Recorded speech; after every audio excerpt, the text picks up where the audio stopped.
We got this story from the Post-Millennial. Nord Stream CEO says Seattle area is worst market for violent retail shoplifting in the United States. Quote, I think brazen is the right word. And with that is acts of violence. The amount of shoplifters who are weaponized, it could be a gun, knife, pepper spray a lot of times, but also just using their fists. Okay, I'll break it down for you. This is a Democrat stronghold, and violent crime is on the rise. The media has been lying to you about it, and I'm going to prove it. This is the harsh reality of what is actually going on in this country. Most of you have experienced the crime. Most of you are wondering why it is that a CEO is going to say Seattle has such massive violent retail crime, getting beaten, windows smashed. I had somebody from Chicago tell me they erected barriers in front of department stores, in front of the storefronts in downtown and Gold Coast, because cars will slam into them, run in and grab whatever they want and leave, and the cops do nothing about it. So why are all these stories emerging? Yet the media and the Democrats keep saying violent crime is down. Everything is fine. Who are they talking to? You're experiencing it, right? Certainly you are in Seattle. Let's start here, because Seattle is a Democrat stronghold. And this is the result of their policies. King County, Washington is the worst market for retail theft at Nordstrom in the entire U.S., according to the company's CEO.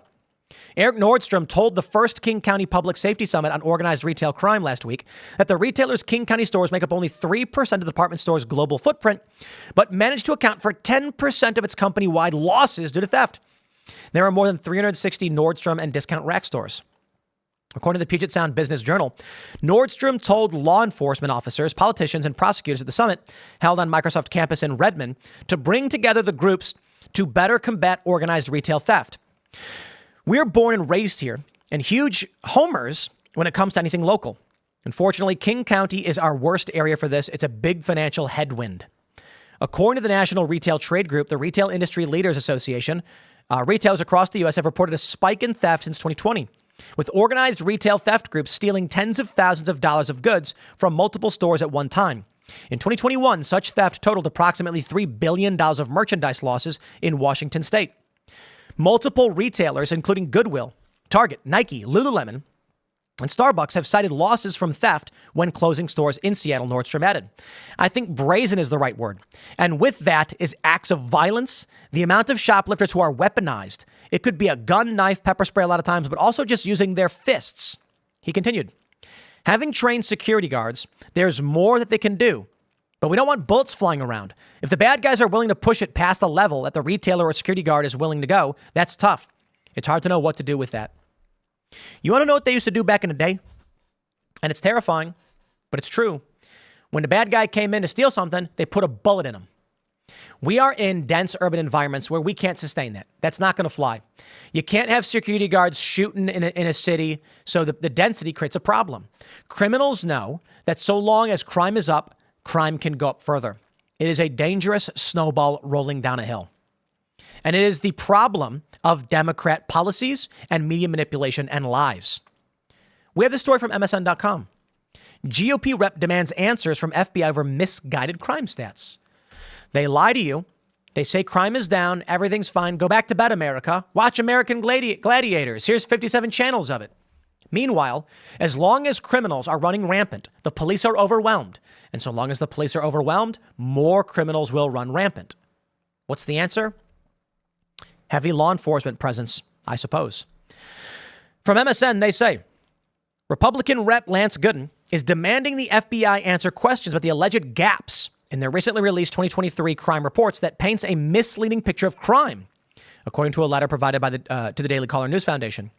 He's joined by Rep Randy Weber and Wisconsin Rep Tom Tiffany in the letter questioning the FBI crime data's validity, pointing to the agency's past of inaccurate claims on crime by omitting certain departments of data from their numbers, according to the letter. The FBI data showed a 3% reduction in violent crime in 2023, which Gooden says in the letter couldn't be further from the truth. Underreporting or misreporting crime stats significantly impacts public perception and policy decisions, leading to a misunderstanding of crime trends, which causes unwarranted fear or complacency. Gooden said in the letter, cherry-picking statistical data to deliberately mislead the public into thinking their community is safer than before would be an abhorrent act of misinformation, especially considering the source of the misguided claim is an elite federal law enforcement agency. The letter asks several questions of the FBI, such as if they omitted any data from various major cities, how many agencies provided incomplete data, and if the data would be retroactively adjusted to reflect an increase in violent crime like it had in 2022. In 22, over 6,000 agencies did not report data to the FBI, accounting for 32% of all police departments in the U.S. The same is true for the numbers in 2023. Now let's talk about it. They keep saying in the press, let me show you this. The Meridian Star, election year rhetoric on U.S. crime doesn't exactly match the numbers in crime data. They say the most recent crime data from the FBI shows that violent crime and property crime dropped in the U.S. after rising in the pandemic years. The FBI's latest national crime report shows murders and intentional manslaughters were down, 11%, while property crime is down 2.4%. Overall, the FBI reports crime is down 3%. Violent crime has become a major issue in the presidential race, with Donald Trump claiming crime's been through the roof. You see the game they're playing. This is what stupid and evil people do. I question, did this man actually read the FBI crime reports and do the digging? Well, I did, and it wasn't that hard. From the New York Post. Violent crime has increased under Harrison-Biden admin after ABC's David Muir disputed Trump's claim that crime is through the roof, DOJ report. The DOJ's survey from the Bureau of Justice Statistics is self-reported instances of violent crime over the last 6 months, meaning that it includes crimes that may have not been reported to the police. The annual National Crime Victimization Survey showed total instances of reported violent crime, including rape, robbery, and aggravated assault, is up from 5.6 per 1,000 to 8.7 per 1,000 in 2023. The highest rate of violent crimes was 2022, when the survey tracked 9.8 instances. The rate of rape increased from 1.2 to 1.2 per 1,000 in 2020 to 1.7 in 23. Well, robbery went up 1.6, et cetera, et cetera. You get the point. Now, I do want to stress, saying that things have gone down from 22 to 23 is one of the ways they say, see, everything's fine. Crime is going down. But what they're not telling you, as it pertains to the FBI crime data, is that according to the Trevor Project, many of these jurisdictions did not report the crimes that they had on the books. Many of these police departments were not sending the data. So what the FBI is actually saying is not that crime is down. They are saying overall, reported instances of crime has declined year over year. That doesn't mean crime is down. When you do the crime victimization survey, asking people, were you a victim of crime? And they say yes, it means they did not report it or the police departments didn't report it. But asking directly shows crime is up. The question of whether crime has increased in the Harris-Biden administration compared to Trump's was a major point of contention in Philadelphia Tuesday night. President Trump, Muir said, as you know, the FBI says overall violent crime is coming down.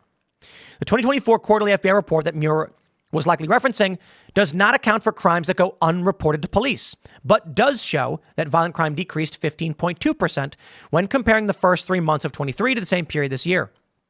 The FBI stats include murder, rape, robbery, and aggravated assault under violent crimes, but was far from a complete picture as only 72% of law enforcement population participated. Trump took a victory lap on Friday after the report was released, citing the Bureau of Statistics report during a press conference in Southern California. He says, you remember where David Muir tried to correct me that crime is rampant like never before? Trump told reporters. I guess the DOJ probably watched the debate and they heard this foolish man, this foolish fool, make that statement to me. The National Crime Victimization Survey also showed other forms of crime were up from 2019, including stranger violence, violent crime with a weapon, etc. Motor car theft has also increased from 3.9 from 2019 to 2023. I think it's fair to say the propaganda game being played here is multifaceted. What the Harris campaign is going to say is from 2022 until 23, crime has declined. What Trump is saying is under your administration, crime is through the roof. For Trump, crime was lower. For Biden-Harris, crime is up. Trump, I believe correctly, is comparing his administration to their administration. They're comparing their own administration to their own administration. If the argument is we have presided over a massive increase in crime, but it's getting better, then okay, we can assume that if Kamala Harris is to get elected again, it will continue to decline if this is the path they're taking to a certain degree. But we can also conclude that if we vote for Trump, the crime stops overnight because under his administration, crime was way down. But more importantly, I think the biggest factor here is that NCVS shows crime is up when you ask people, and that the FBI data has been heavily criticized for omitting data or at least just not having it. So it's an incomplete picture, and the media is going to tell you that crime is down. Relative to what? And why are they saying it? It benefits the Democrat narrative. I want to give a shout out to our good friends over at Reason. Reason is trash. Sorry, guys. I used to like Reason. Not so good. Violent crime fell by 3% last year. Dude, guys, please Google search, okay? Because we get it. But here's your breakdown for you. The Democrat policies in these cities have resulted in what businesses are telling us is a catastrophe. So spare me. We can see it. And by all means, if you want to say overall violent crime is down, what? Does that mean like rapes are up, but people getting assaults are down? Is overall violent crime down, but extreme instances of violent crime are up? When we see people slamming cars into buildings, looting and robbing things, smashing ATMs with sledgehammers, fighting in the streets, we say something bad is happening. Maybe muggings are down, but merciless beatings are up. Is that what's happening? Well, overall, only 3 people were victims. They were killed. And last year they were robberies, but it's getting better, right? No, it's getting polarized. Don't believe the hype. Don't believe the lies, my friends. We'll have to figure this one out. And you're going to have to figure it out for yourself. But I can tell you one thing. I don't care about the data. You know why? Because you feel it and so do I. I go to D.C., okay? We're not that far, about an hour out. And I see what's going on there. I see the homelessness. I see the mismanagement. You do too. You see the price increases. You see the boarded up windows. Okay? We just had an employee get robbed, get a car burglarized. So spare me when you say it's not happening, because we're experiencing things we never felt before. Maybe certain areas are seeing it going down and certain areas are going up. Either way, people are pissed about it, and we want something new. I'm going to leave it there. We got that more segments coming up later today. So smash that like button and subscribe to this channel. For everybody else watching live, we are going to grab your super chats now. You can follow me on X and Instagram at Timcast.